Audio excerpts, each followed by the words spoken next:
हर हर महादेव। मैं यशर संपादक सुशील उपाध्याय आज बहुत ही महत्वपूर्ण विषय लेकर आया हूँ।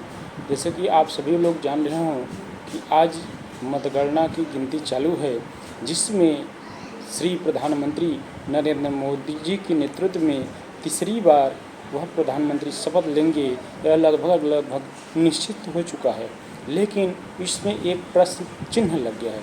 प्रश्न चिन्ह क्या लग गया है कि जो एनडीए गठबंधन थी वह 400 पार बोल रही थी, लेकिन आपको बता दें इस समय एनडीए तो बहुमत में दिखाई दे रही रुझानों में, और वह शायद क्लियर भी हो जाएगा, लेकिन वह 300 के करीब भी नहीं आ रहे। इसका मुख्य उद्देश्य यह है, मुख्य कारण ये है कि इसका कारण होने का बीजेपी ही है, क्योंकि राम मंदिर की स्थापना के बाद अगर ऐसी बीजेपी 300 जहां पार थी वह 300 के अंदर एनडीए आ रही है, जहां बीजेपी स्वयं अपने बल पे बहुमत प्राप्त की थी, आज वो एनडीए के साथ बहुमत प्राप्त कर रही है।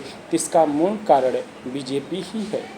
जैसे कि आपको प्रमुख रूप से मैं बता दूं, 2-4 उदाहरण बता दूं, क्योंकि मैं पब्लिक के बीच में भी गया था, पब्लिक से भी उनकी राय ली थी।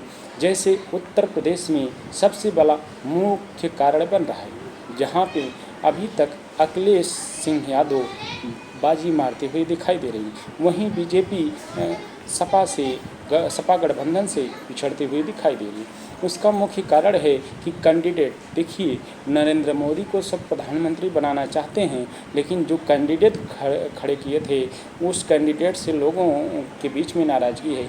जैसे कि आपको 2-4 उदाहरण मैं बता देता हूँ। जौनपुर के मछली शहर में जहाँ पे बीपी सरोज खड़े हुए, उन्होंने इस समय सपा के कैंडिडेट से काफ़ी 2-3 हज़ार वोटों से पीछे चल रहे हैं। कारण उसका यह है क्योंकि बीपी सरोज ने अपने कार्यकाल में वह कभी किसी के द्वार पे निकल के गए नहीं। पहला मुख्य कारण वह मोदी के नाम से बीजेपी के ठप्पे से वह जीत गए।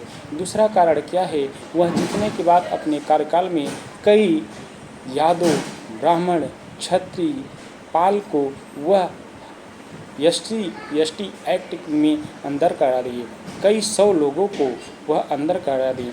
ऐसे ही मैं कई कारण आपको गिना सकता हूँ, जिसके कारण बीजेपी जो है इस समय खुद के बल पे बहुमत नहीं प्राप्त कर रही है।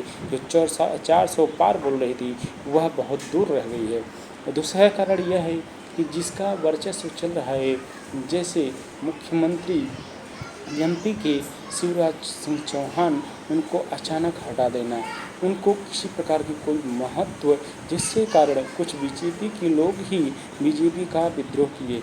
यही जो कारण है जिससे बीजेपी को खुद के बल पे बहुमत नहीं प्राप्त हुआ, और जो एनडीए 400 पार कर रही थी वह काफ़ी दूर दिखाई दे रही है। आपका क्या विचार है कमेंट बॉक्स में अवश्य लिखिए। यह सारे एक्सप्रेस न्यूज़ के साथ मैं सुशील उपाध्याय।